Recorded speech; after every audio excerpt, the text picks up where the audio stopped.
Okay, so I just realized that I didn't finish this video and it's time to finish it.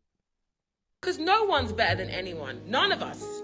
No one in the diaspora thinks that. I mean, maybe people like jokingly thinking, but Oh, she had to catch herself. She had to catch herself because they know they think they're better than us. They know that, family. They know they think they're better than us. The real question is, who is they? The black people in the UK? I highly doubt that. You dig? She can't even keep a straight face. She's like, let me stop capping. Yeah, because we got dozens of videos where y'all are calling us everything but the child of God. We're dumb, we're stupid, we're lazy, X, Y, and Z. You always come over here, even black immigrants in America. What do they always say? They come over here and do better. Okay, so yeah, let's stop the cap. Let's stop the cap. no, like most of the diaspora understand that we're all interlinked. So no one can really be better than anyone because we're all mixed. We're all essentially African and we're all essentially Caribbean. We're just a melting pot. But America seems to other itself sometimes. What? This is why family, this is why Pan-Africanism is becoming dead to a lot of people. They're not even honest. We're all linked, really. We in the diaspora, y'all all see yourselves as one. Are you crazy, ma'am? Pan-Africanism is not dying and it's actually growing bigger and bigger each day. And I think with the help of several people, it is possible that Pan-Africanism will probably lead to I don't even want to say like a greater revolution in the future. There is a few things that I want to say about how Africa as a united front could change things, but let's just continue watching this video. Ma'am, y'all got 3,000 damn tribes on the continent of Africa alone. So what's that got to do with anything? What's that going to do? The fact that there's 3,000 tribes in Africa, most Africans seem to be getting along pretty fine. I mean, Africa is one of those places where people do migrate from one place to another pretty seamlessly, with the exception of small amounts of people. And I mentioned there is a group that is more hated than African Americans, but that's that group only. Huh? Do these folks think we're stupid?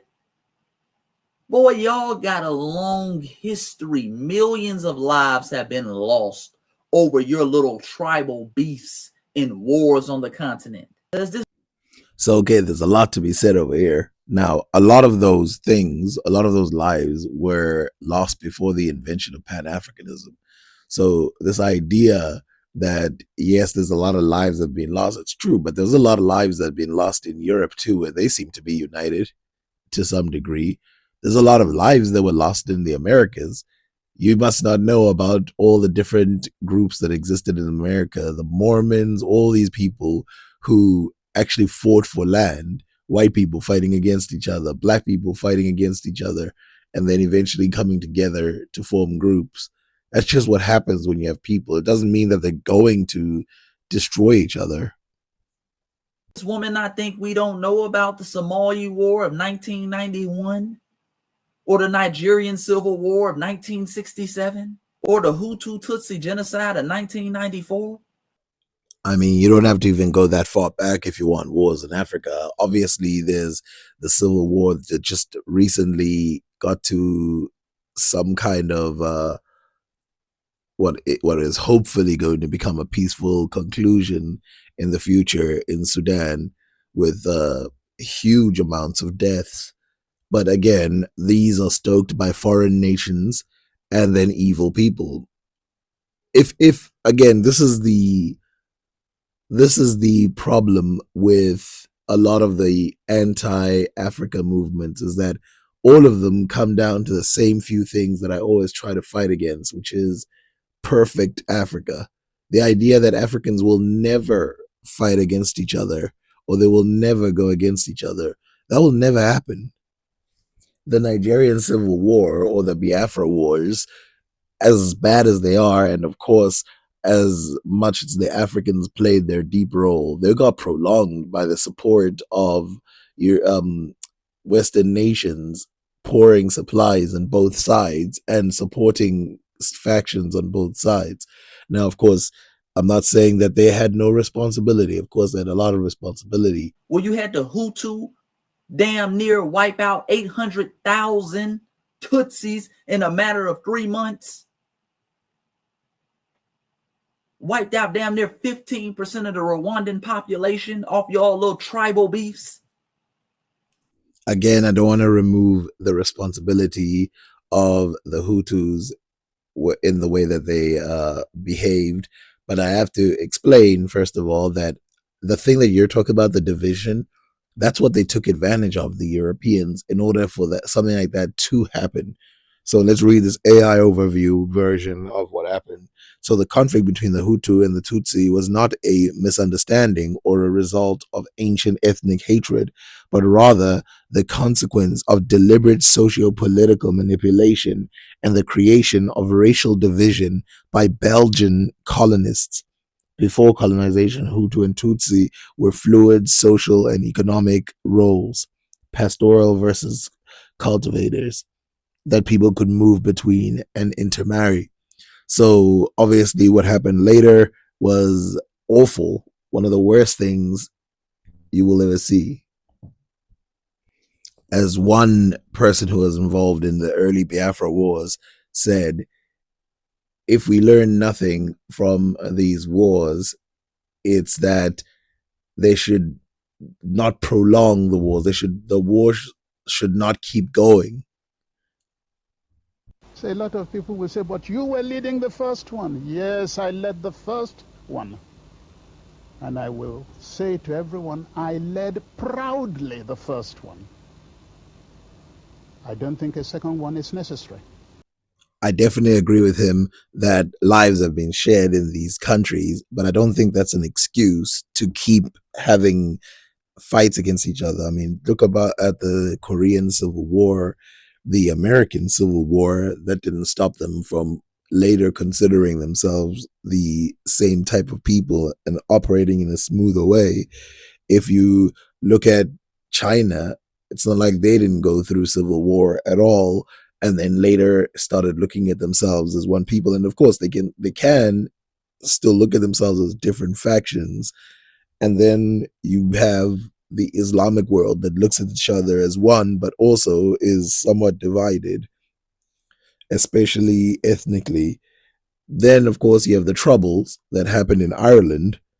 It's not like they didn't do anything to each other, but again, when it comes back to it, they got to look at each other as one because they're in the same general area. Now, a lot of these happened in the 1900s, most of them really. So, and then there's some that are still happening right now. It's like the Islamic world is the most peaceful place in the world, but you can't just focus on one area. I mean, there's South America too, but we don't need to get into that right now. So here's my challenge to you. Find me one large area in the world, one large area that is united, that did not have fights between one another, whether it's Ethiopia, whether it's Argentina, whether it's Mexico, whether it's the United States, Canada, Australia, wherever it is. Find me one that's a large area that didn't. I'm not even saying continent. It's true that Africa is a continent, and so I should be comparing. I'm not even saying continent. Find me one area that didn't have conflicts. And then, to make it even worse, we have people who are stoking the flames, making things worse. And then find me a person who is qualified, who will agree that the best way to resolve those conflicts is to continuously separate into smaller and smaller factions. You all see each other as one. Dude, y'all have shed lives behind your little tribal beefs. This is the stuff that gets me upset. Let me calm down emotionally. I hate when they sit over here and try to make us the face of division, and they done chopped up damn near everybody in their village. Maybe the fact that they've chopped people up and they haven't chopped up Americans tells you that this phase of division thing is something you're making up in your head. Maybe the fact that they haven't done it, because they've done stuff to other people, people who live pretty far away from their own homeland. This idea that they hate the Americans more than they hate any of the other groups in the African diaspora, I think you're making it up. I think you're seeing personal insults come from very weird people, and you're trying to use that as like, oh, they blame us for the division. It's not you. What have African Americans ever done to really anybody in Africa? What have they done? What could we possibly say they have done that? Because they from a different ethnic group. They're from a different tribe. And remember, the Rwandan genocide, the Hutu Tutsi genocide, led to the Second Congo War. In the Second Congo War, boy, they lost it was millions of people killed. Remember, it was those Tutsi refugees fleeing into the Congo. They went over there and they started creating tribal tension between the tribes. They start fighting over resources over there. That led to the Second Congo War. The Second Congo War is considered the World War of Africa. I feel like I'm going to have to make videos about this specific war because there's so much information over here that needs to be added. You can't just drop it and be like, okay, there's the war, and then it happened. And yes, there was about like 9 countries involved directly in the war that happened there, but let's not call it the World War because that is a little bit of a different thing that happened there. But using the word World War, doesn't that tell you that just because people are divided at one point doesn't mean they have to be forever? Think about Europe. Weren't they truly divided at the time? Forget Europe, just white people in general. Russia, Germany, Italy, America, England, France. You dig? What was it like 25 countries involved? Dude, millions of people. I believe the last estimate was 5 million people killed. People still warring in the Congo now. They still warring in the Congo now. Well, luckily, the 2 latest conflicts in Sudan and in Congo are currently in ceasefires, and there's some places in the world where war is still raging on as well. It's not like Africa is a unique place where human beings go to conflict and everybody else is just living peacefully. There are some places where they wish there was a war rather than what is happening in subtle criminals controlling their countries.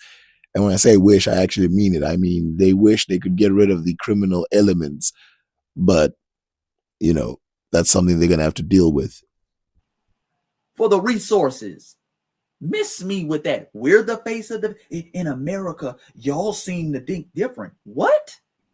And I agree with you. America would never start a war somewhere far away from their own land in order for resources, to gain resources, or at least to gain some level of power within those countries. They would never stoke up civil wars in different countries.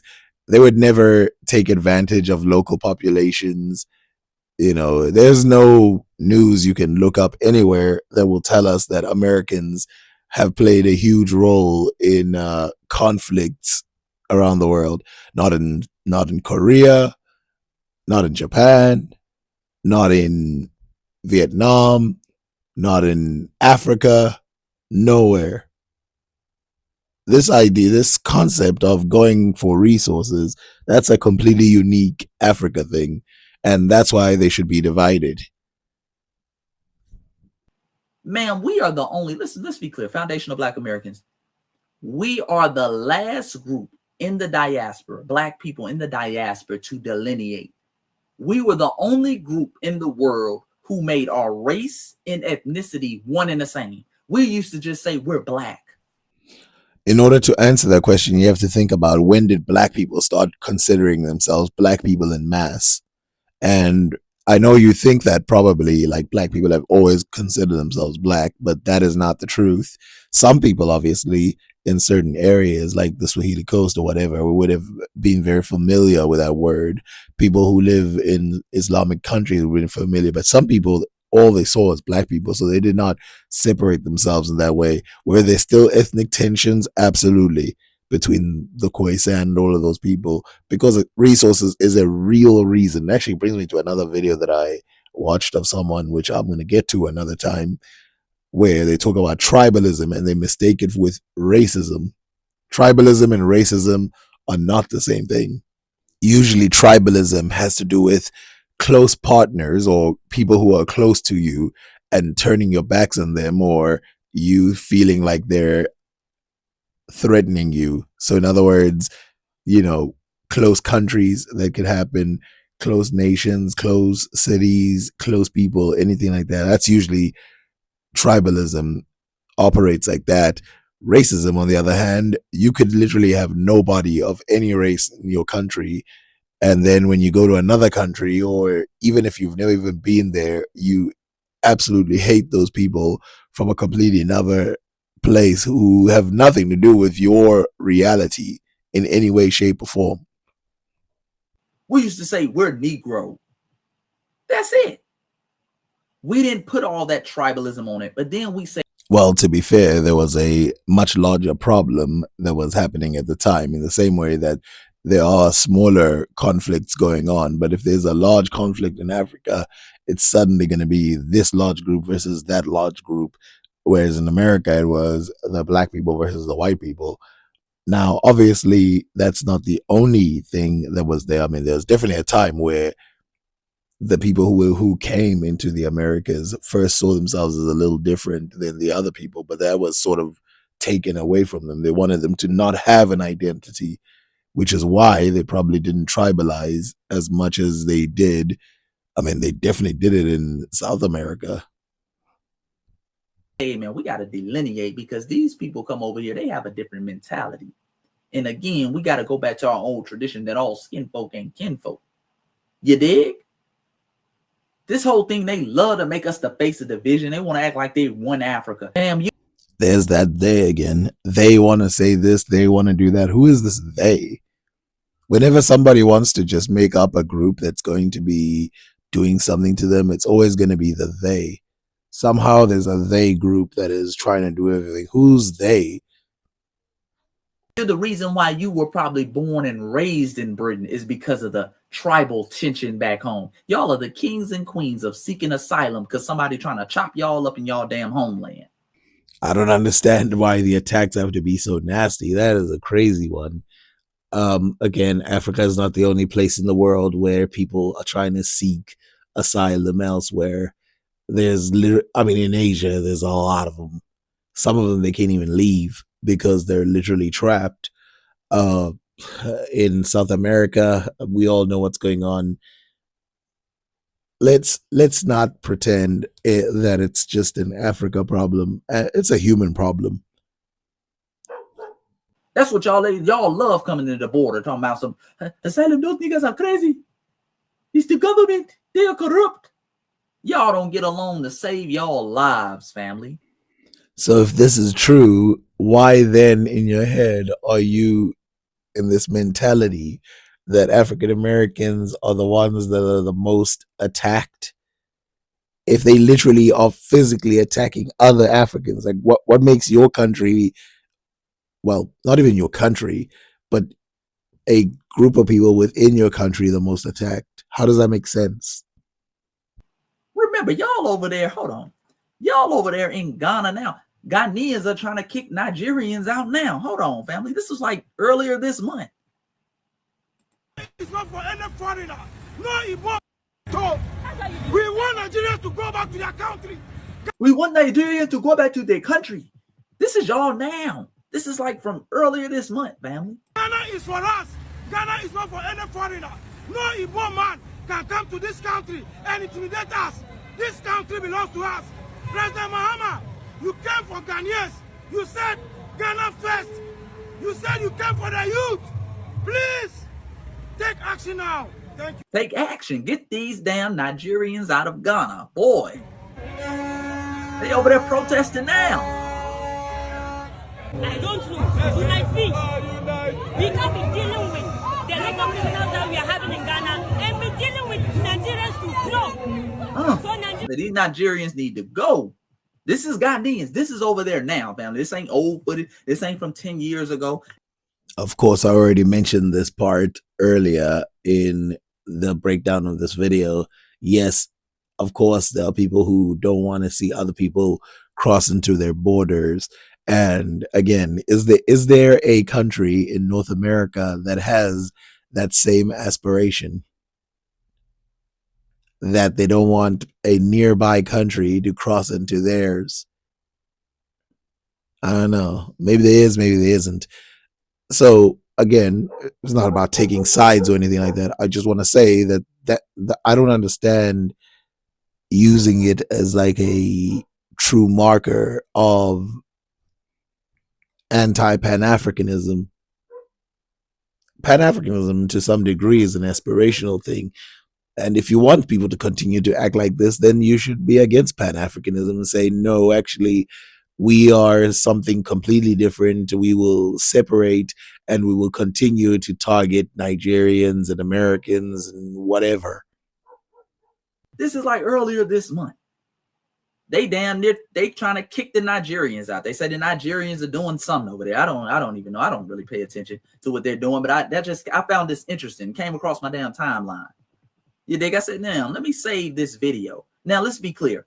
If Black Americans, the foundation of Black Americans, if we were over here talking about Nigerians must go and Africans must go, I've even seen videos over there of them tearing down Nigerian businesses. If we were over here doing that, the whole diaspora, they would make 500,000 videos about it.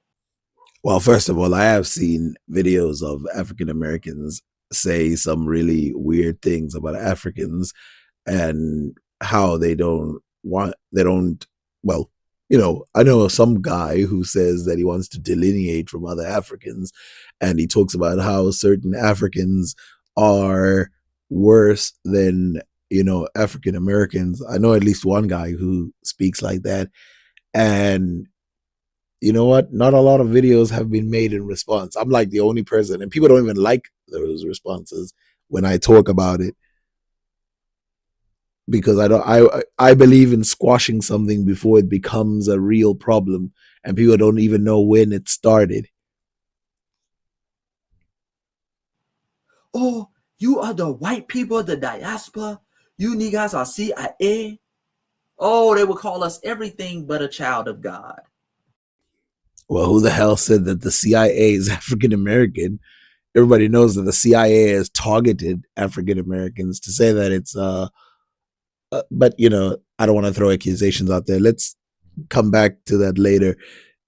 There are way more videos that are praising African Americans and what they did out there. You just have to look for them, made by Africans.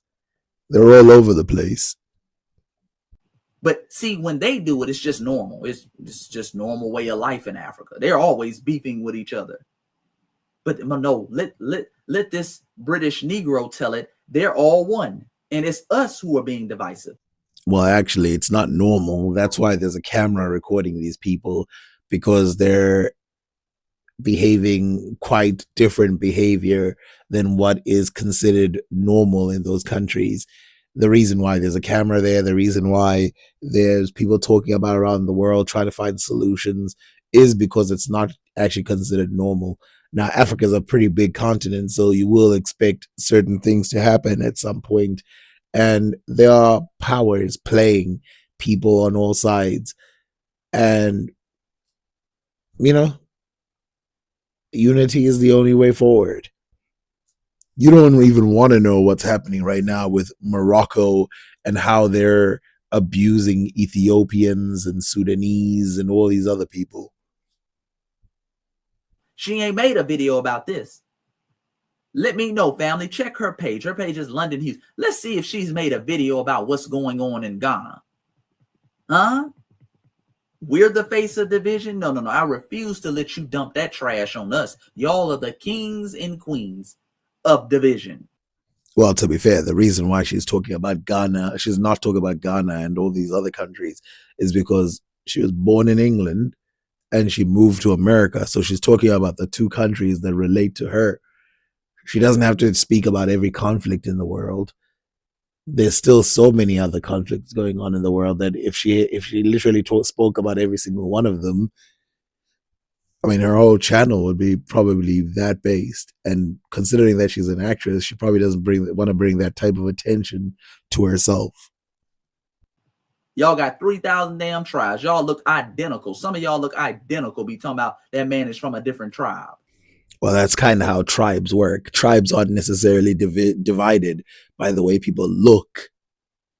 That's tribalism. That's different than it's like gang warfare. It's like political warfare. It's like so many things. It's like there's not only one thing that can separate you, and it's the way you look. It's actually the stupidest reason that you can separate people from one another. It's like, oh, the guy doesn't look anything like me, therefore we should go to war. It's like, what? That doesn't make any sense. And by the way, these tribes coexisted for a long time with one another. And when they went to war, there wasn't the millions and billions of people lost as there are today. There were just a couple thousand. And then the other side would just give up because they know that their lives aren't going to be hellish and they're just going to be made a vassal state or whatever. It got worse nowadays. Hell, the Hutus and Tutsis look identical, chopping each other up about tribal differences. If you don't miss us with that, Lord. But let's continue. Russians and Ukrainians look the same. That doesn't stop them from fighting. Do you not understand how power works? Do you not understand how there are leaders who are willing to throw away people's lives for some small ambition? Do you not understand these large, like ISIS and all these groups that out of nowhere start to cause pain on hundreds of thousands or millions of people's lives? And are you always going to throw that at the floor of the entire population? We kind of know that the main bitch, the main person in charge of everything is Africa, because that's where we're all from. We've all, whether you're Black British, Black German, Caribbean, African, we all understand that. So we just assume that America understood that too. No, man. We don't. No, sir. They do understand that, and they've been understanding that for thousands, well, let's say decades, hundreds of years. Lots of people have been understanding that for a long, long time. It's obvious that Black people came from Africa, and therefore it is the sort of center point for most Africans, especially when they want to look at their history, their potential future. I hate, this is why you need to ask. I hate that you assume that we don't understand that Africa is in charge. What the hell are you talking about? A damn landmass being in charge of a group of people. You see the mentality, family? You see why we had to delineate? And by the way, family, they don't even believe that. They don't believe Africa's in charge. Hell, Africa can't control its own damn resources. I don't know if she meant in charge. Rather, she meant that it's a hard thing to explain, because I don't think she meant in charge, but I think she meant that it's like a center point, a place where a lot of the, if you're going to look for a center point, a foundation point, it's going to be in Africa. If you care about being Black at all. How the hell is Africa going to be in charge? Huh? How the hell is Africa going to be in charge? Ma'am, did Mama Africa, since Africa's in charge, did Mama Africa tell you to flee from the UK to America? Or did it say come back to Africa? Well, as a representative of Africa, I think it's a good idea for her to go to a country which is more prosperous for her, and maybe she will return. I mean, given the fact that she cares about Africa, there's a possibility that she will return, but that's her prerogative. Africa ain't never in charge when it's time for them to leave, when the EBAs leave, okay? They everywhere but Africa. Yeah, and what's wrong with that? Do you think that being African means that you have to be in Africa all the time? Do you understand how many Africans literally go to other countries and bring money back to their countries? I mean, now a lot of those same Africans that you're talking about have learned the giant lesson that there's certain parts of the world you should probably not be going to because they really don't like you. Like if you think Africans don't like each other, then you wait until you find yourself somewhere in I'm just gonna put it this way. Somalis, Sudanese, and so many other black people, they do have this thing that you're talking about where they sort of separate themselves from other black people, and they did do that for a while until they cross borders to the Middle East. And when they get to the Middle East, they realize that they're seen as black people. I remember I watched one of those school videos, if you've seen them, from like the 50s or something, that of those kids debating, and that kid thinks of himself as a Ethiopian, that he thinks of himself as a burnt Israeli or a burnt Jew, and then when he gets to America, they just see him as a black guy. It's not a choice, really. They're EBAs everywhere but Africa. Africa ain't never in charge when it's time for them to go back home and build their homeland. But then when it comes to us, well, we just assume that you thought like we do that Africa's in charge. Ma'am, stop the cap. Y'all don't even believe that. Well, I don't believe it. I believe that the different parts of black people, which I think should be spread across the world, are equally responsible for the future of what black people are going to be.